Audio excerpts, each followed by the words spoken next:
Pedro Hall checked his rear-view mirror for the third time in as many minutes. 9:37 a.m. His interview at Farmer Industries was scheduled for 9:50, and the morning school drop-off had taken longer than he'd anticipated. The job would change everything.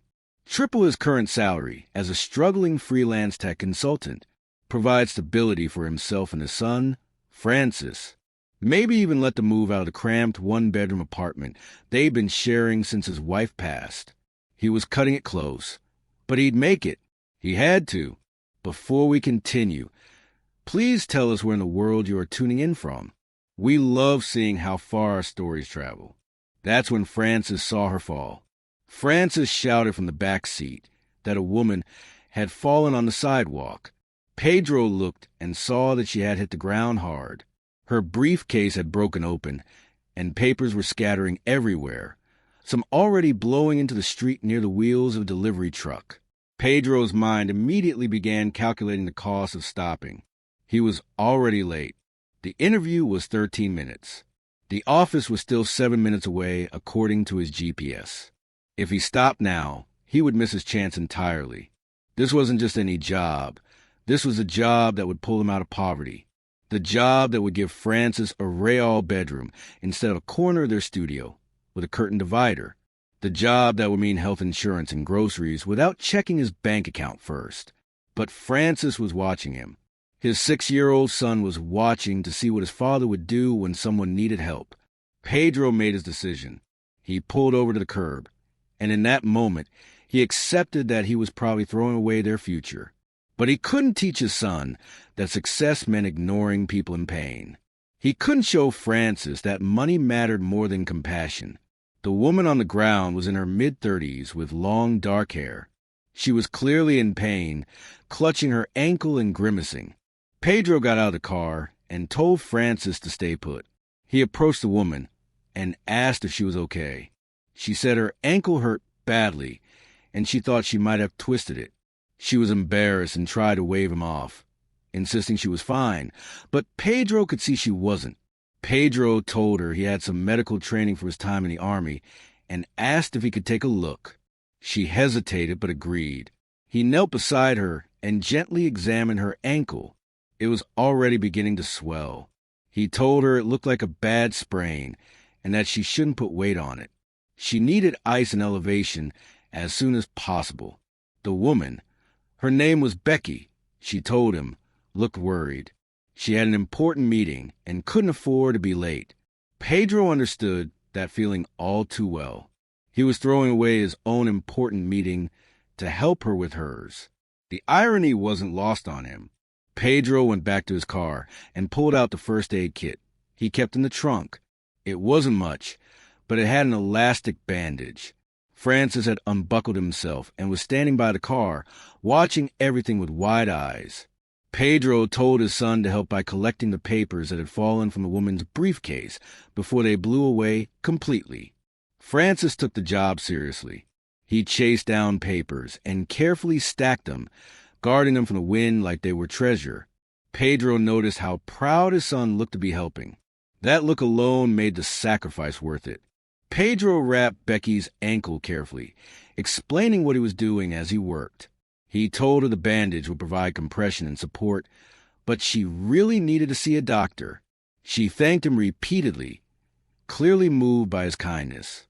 She asked why he had stopped when so many others had driven past. Pedro didn't have a good answer. He just said he couldn't leave someone hurt on the side of the road. What he didn't tell her was that he had just destroyed his own life to save hers. He didn't mention the interview, the job, or the fact that his bank account had $63 in it. He didn't tell her that stopping for her meant Francis might not eat anything but ramen for another month. He simply helped her into the rideshare he'd called, made sure she had all her papers, and wished her well. When he got back in the car, Francis said something that broke his heart. "You're a good daddy," his son said simply. Pedro checked his watch. 9:52 a.m. The interview had already started without him. He had failed, but as he looked at Francis's admiring face in the rearview mirror, he realized he had also succeeded in something far more important. Pedro arrived at Farmer Industries at 10:07 a.m. He was 17 minutes late. The building was everything he'd imagined: sleek glass and steel, the kind of place where successful people worked, the kind of place where people like him didn't belong, especially not when they showed up late with a 6-year-old in tow. Francis held his hand tightly as they walked through the revolving doors into the pristine marble lobby. Pedro's worn suit suddenly felt cheaper than it had that morning. His shoes, which he'd polished until his arm ached, looked scuffed under the harsh LED lighting. He could feel the receptionist's eyes on them as they approached the desk, could sense her judgment of the man who brought his child to a professional interview. Before Pedro could even give his name, a voice cut through the lobby like ice. "You must be Pedro Hall." The man who approached him was tall, impeccably dressed in a charcoal suit that probably cost more than Pedro's monthly rent. His hair was styled with precision, his watch gleamed expensive on his wrist, and his smile didn't reach his eyes. This was Marcus Vane, head of operations at Farmer Industries, though Pedro didn't know that yet. Marcus looked at Pedro with barely concealed contempt. Then his eyes dropped to Francis, and his expression turned to disgust. Marcus said that Pedro was late, not just a few minutes late, but unacceptably, unprofessionally late. He said this loud enough that everyone in the lobby could hear. The security guard looked over. The receptionist stopped typing. A woman waiting for the elevator turned to stare. Pedro tried to explain. He said there had been an emergency, that someone had been hurt and needed help. His voice sounded weak even to his own ears, like the excuse of a child caught skipping school. Marcus laughed. It wasn't a kind laugh. He said that Farmer Industries didn't make exceptions for emergencies. He used air quotes around the word, making it clear he didn't believe Pedro at all.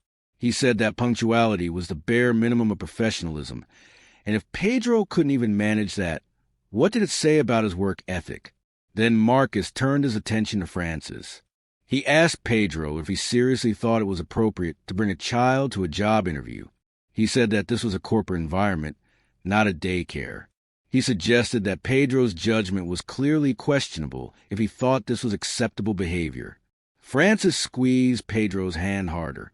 Pedro could feel his son shrinking against his leg, trying to make himself smaller, trying to disappear. That hurt worse than anything Marcus was saying. Pedro had brought his son into this humiliating situation. He had exposed Francis to this cruel man's mockery. Pedro tried again to explain. He said his childcare had fallen through at the last minute, that he'd had no other option. He said he was a single father, and sometimes things didn't go according to plan. He promised that if they would just give him a chance, he would prove himself worthy of the position. Marcus cut him off. He said that Farmer Industries had no room for charity cases. He used that exact phrase, charity cases, as if Pedro were begging for handouts rather than interviewing for a job he was qualified to do. He said they needed reliable professionals, not people who made excuses and brought their personal problems to work. The words hit Pedro like physical blows. Charity case, unreliable, unprofessional. These were the labels Marcus was attaching to him, and there was nothing Pedro could do to fight back. He had been late. He had brought his son. The facts supported Marcus's cruelty. Marcus told Pedro to leave. He said there was no point in wasting anyone's time with an interview. He said the position required someone with better judgment and more dedication. He suggested that Pedro might want to look for opportunities more suited to his circumstances, whatever that meant. Pedro felt something inside him crumble. This job had been his hope, his way out, his chance to give Francis a better life. And now it was gone, destroyed by one act of compassion. He had stopped to help a stranger and lost everything. He looked down at Francis, who was staring up at him with wide, confused eyes. His son didn't understand why this mean man was yelling at his daddy. Francis didn't know that they had just lost their chance at health insurance, at a real apartment, at security. All Francis knew was that his father had helped someone who needed help, and now they were being punished for it. Pedro apologized to Marcus. He said he was sorry for wasting everyone's time. His voice was hollow, defeated. Marcus didn't even acknowledge the apology. He simply turned away, dismissing them as if they were nothing. As Pedro and Francis walked back toward the lobby doors, Pedro heard Marcus speaking to the receptionist. He was telling her to make a note in the system that Pedro Hall was not to be considered for any future positions. He was being blacklisted for the crime of being human. The elevator doors opened across the lobby, but Pedro didn't see who stepped out. He was too focused on holding himself together, on not breaking down in front of the sun. He had failed. Again, just like he'd failed to save enough money, failed to find stable work, and failed to give Francis the childhood he deserved. Francis tugged on his hand as they pushed through the revolving doors. "Daddy," he whispered, "that man was mean." Pedro agreed. That man was very mean. But what he didn't tell Francis was that mean men like Marcus Vane usually won. That's just how the world worked. Listen, if you've made it this far in the story, you're invested. You want to know what happens to them. But here's the thing. Most people scroll past these stories without subscribing. They watch, they enjoy, and they disappear. If this story matters to you, if you actually care how it ends, hit that subscribe button, please. It takes 2 seconds. And if you don't, you'll probably forget about this channel and never another amazing stories from me. Pedro and Francis made it halfway across the lobby before security guards stopped them. The guard said that someone from the executive floor wanted to see Pedro after all. Pedro didn't understand. Marcus had just dismissed him. Why would anyone want to see him now? But the guard insisted. So Pedro followed him to the elevator with Francis's small hand still clutched in his own. They rode up to the 10th floor in silence. Pedro's mind raced with possibilities, none of them good. Maybe Marcus wanted to humiliate him further. Maybe there was paperwork to sign acknowledging he'd been rejected. Maybe they wanted to formally ban him from the premises. Whatever it was, Pedro just wanted it over with so he could take Francis home and figure out how to pay next month's rent. The elevator doors opened onto a floor that screamed money and power. Everything was glass and chrome and expensive art that Pedro didn't understand. The guard led them down a hallway to a large boardroom where voices could be heard inside. Through the glass walls, Pedro could see a conference table surrounded by people in suits. At the head of the table stood Marcus Vane mid-presentation. The guard told Pedro to wait. So he waited, feeling completely out of place, wondering what fresh nightmare was about to unfold. Inside the boardroom, Marcus was clearly in his element. Pedro couldn't hear the exact words, but he could see Marcus gesturing confidently, commanding the room's attention.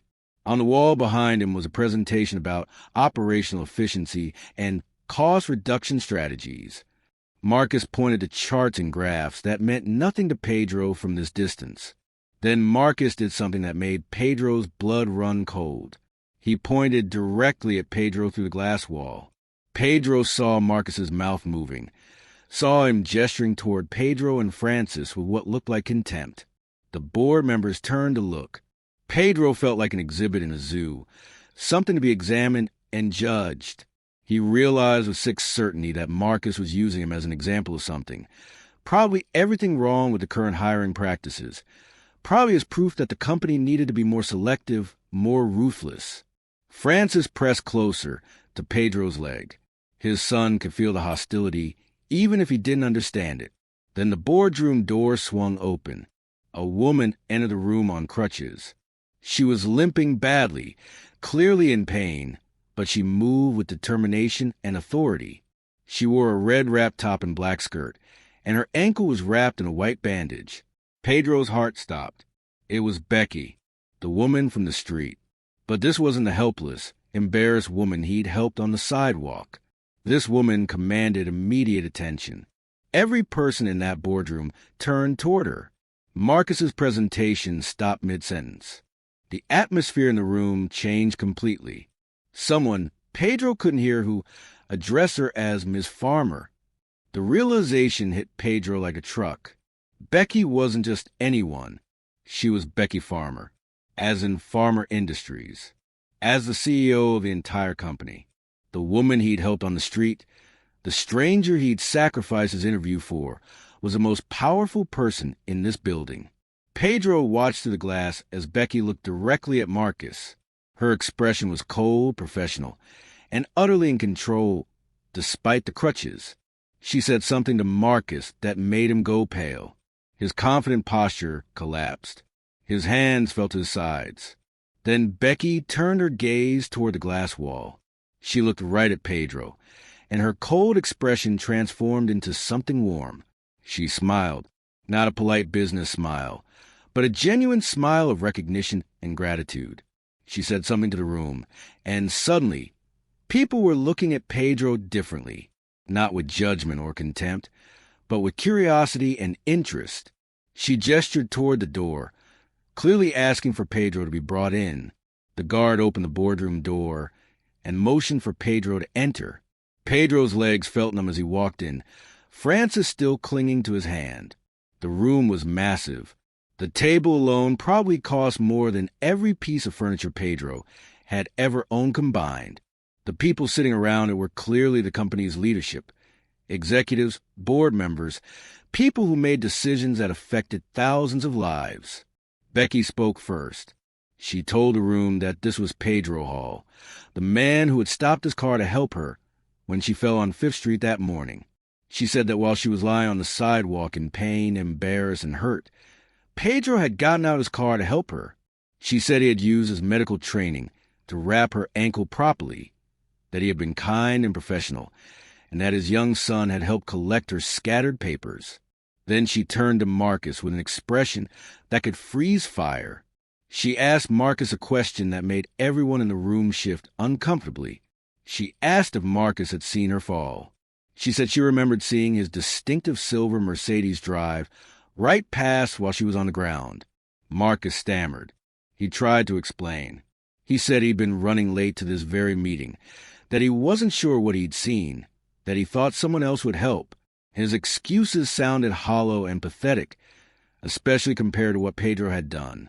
Becky cut him off. She said that Marcus had made his priorities very clear. He had chosen a meeting over a human being in distress. She said that Pedro, on the other hand, had chosen compassion over his own critical job interview. She said this spoke volumes about character. She told the room that she'd been listening from outside the boardroom. She'd heard Marcus's entire presentation about eliminating unreliable talent and cutting costs through strategic outsourcing. She'd heard him use Pedro as an example of poor judgment. She found this deeply ironic. She said, given that Pedro had shown better judgment in 5 minutes on a sidewalk than Marcus had shown in his entire career. The room was completely silent. Marcus looked like he wanted to disappear into the floor. Becky continued. She said that Marcus's presentation revealed exactly the kind of thinking that was wrong with modern business. The idea that efficiency mattered more than humanity. The belief that profit justified cruelty. The notion that compassion was a weakness rather than a strength. Then she fired Marcus Vane. Right there, in front of the entire board. She said that Farmer Industries didn't need leaders who drove past people in need. She said the company would be better off without him, and that his severance package would be discussed with HR. Marcus tried to protest, but Becky's expression stopped him cold. He gathered his materials and left the room in humiliation. Pedro watched him go, barely able to process what was happening. When the door closed behind Marcus, Becky turned back to Pedro. She asked if the interview position had been in the IT department. Pedro nodded, unable to speak. Becky told the room that the position had just been upgraded. She said that anyone who would sacrifice their own future to help a stranger possessed exactly the kind of character the company needed in leadership. She offered Pedro the position of IT department lead, reporting directly to her. The salary was $120,000 annually, with full benefits and flexible working hours to accommodate Francis. Pedro couldn't breathe. Francis tugged on his hand, confused by why his daddy was crying. Pedro couldn't speak for a long moment. The number Becky had just said, $120,000, was more money than he'd ever imagined making in a single year. It was nearly 4 times what he'd been hoping for when he'd applied for the original position. It was the difference between survival and actually living. Francis tugged on his sleeve again, asking if everything was okay. Pedro looked down at his son and realized he was crying. Not sad tears, but tears of relief and disbelief and overwhelming gratitude. He told Francis that yes, everything was more than okay. Everything was going to be wonderful. Becky asked if Pedro accepted the position. Her tone was professional but warm, and there was still that genuine smile on her face. Pedro managed to say yes. He said yes, thank you, and he accepted. The words felt inadequate for what he was feeling, but they were all he could manage. The board members began congratulating him. Several came around the table to shake his hand. They introduced themselves with titles Pedro barely registered: Chief Financial Officer, Vice President of Operations, Head of Human Resources. These were people who, hours ago, wouldn't have given him a second glance, and now they were welcoming him as a colleague. Becky told the HR director to fast-track Pedro's onboarding. She said she wanted him to start within the week, if possible. She also said that the company would advance him his first paycheck immediately, so he could handle any pressing financial matters. She seemed to understand, without Pedro having to explain, exactly how desperate his situation had been. The HR director nodded and made notes. She said she would have all the paperwork ready by the end of the day. She asked if Pedro could come back that afternoon to fill everything out. Pedro said yes, absolutely. He would be there whenever they needed him. Becky then did something that surprised everyone in the room. She crouched down, balancing awkwardly on her crutches, to talk to Francis at eye level. She thanked him for helping collect her papers. She said he'd done an excellent job and that his father should be very proud of him. Then she asked Francis if he liked computers and video games. Francis nodded enthusiastically. He loved computers, though they didn't have one at home. Becky smiled and said that the company had an excellent daycare program on the 4th floor with computers, games, and other kids to play with. She said that Francis was welcome there any time his father needed to work. She made it clear that Pedro's son would never be seen as a burden or an inconvenience at Farmer Industries. Francis looked up at Pedro with excitement. He asked if he could really play with computers. Pedro nodded, still too overwhelmed to form complete sentences. His son's happiness meant everything to him, and seeing Francis excited about the future made this moment even more powerful. The meeting wrapped up quickly after that. Becky had other matters to attend to, and she needed to ice her ankle properly. Before she left, she pulled Pedro aside and told him something privately. She said that she'd heard what Marcus said to him in the lobby. She'd been in the elevator when it happened, had heard every cruel word. She said she was sorry Pedro had been treated that way, and that it would never happen again at her company. Pedro thanked her. He tried to express how much this opportunity meant to him and Francis, but Becky stopped him. She said he didn't need to thank her. She said he'd earned this position the moment he pulled over on 5th Street, while other people, including her own head of operations, had driven past a person in need. Pedro had stopped. That told her everything she needed to know about his character. She added one more thing before she left. She said that the business world often taught people that success required ruthlessness, that compassion was a liability, that you had to step on others to climb the ladder. She said she spent her entire career proving that philosophy wrong. She built Farmer Industries on the principle that good people made good employees, and good employees built good companies. Pedro had just proven her philosophy correct. After the formalities were complete and Pedro and Francis left the building, they sat in the car for a long time. Pedro didn't start the engine. He just sat there, holding the steering wheel, trying to process what had just happened. His life had changed completely in less than 3 hours. He'd gone from struggling freelancer to department head, from a worried single father to a man with a stable future. From someone who couldn't afford Francis's school supplies to someone who could actually give his son the childhood he deserved. Francis asked where they were going now. Pedro checked the time. It was barely 11 a.m. The whole ordeal had felt like a lifetime, but had lasted less than 2 hours. He told Frances they were going to get ice cream. The good kind, from the expensive place downtown, not the generic brand from the grocery store. Then they were going to look at apartments. Real apartments with 2 bedrooms, where Francis could have his own room with a real bed and a desk for homework. Francis cheered. He asked if they were rich now. Pedro laughed and said they weren't rich, but they were going to be okay. More than okay. They were going to be secure, stable, and safe.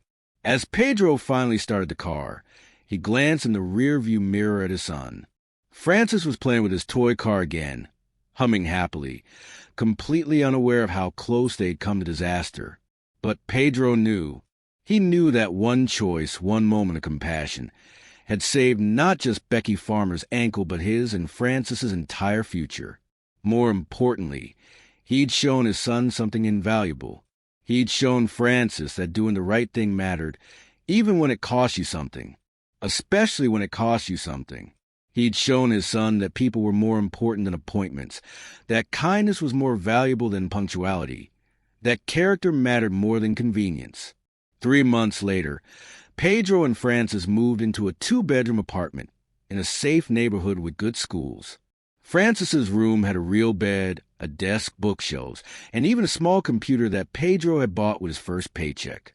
The walls were painted blue, Francis's favorite color, and there were posters of astronauts and planets because Francis had recently decided he wanted to work for NASA when he grew up.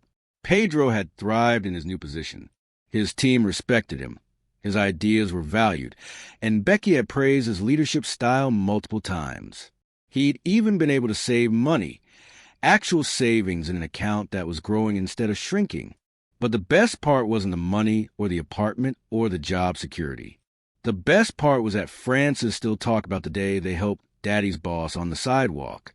He told the story to his new friends at the company daycare, to his teachers at his new school, to anyone who would listen. In Francis's version of the story, his daddy was a hero who stopped to help someone even though it was hard. And Pedro realized that Francis was right. That morning on 5th Street, he had been a hero, not because he'd impressed a CEO or landed a great job, but because he'd shown his son that success without compassion was worthless, and that the right thing was still the right thing even when it cost you everything. This story teaches us that true success is built on character, not just credentials, and that acts of compassion often create opportunities that ruthless ambition cannot. Pedro's decision to help a stranger, despite the personal cost, demonstrated integrity in action, a quality that cannot be faked in interviews or listed on resumes. The narrative reveals that businesses led by empathetic leaders like Becky Farmer value human-centered qualities over cold efficiency, understanding that employees who treat strangers with kindness will treat colleagues, clients, and work with the same integrity. Most importantly, the story reminds us that the values we demonstrate in difficult moments teach the next generation far more than our words ever could, and that choosing compassion over convenience, even when it seems to cost us everything, often leads to rewards we never imagined possible. So here's the real question. Did you subscribe yet? Thousands of people will listen to this story and won't subscribe. Please don't be that person. If you're listening right now, help me prove something wrong. My dad said I wouldn't even reach 1,000 subscribers, but I believe stories like this deserve to be heard. Help me show him that these tales matter. Please subscribe to this channel, and let's keep breathing life into stories that were never meant to stay silent. And here's what I need to know. Do you want part 2?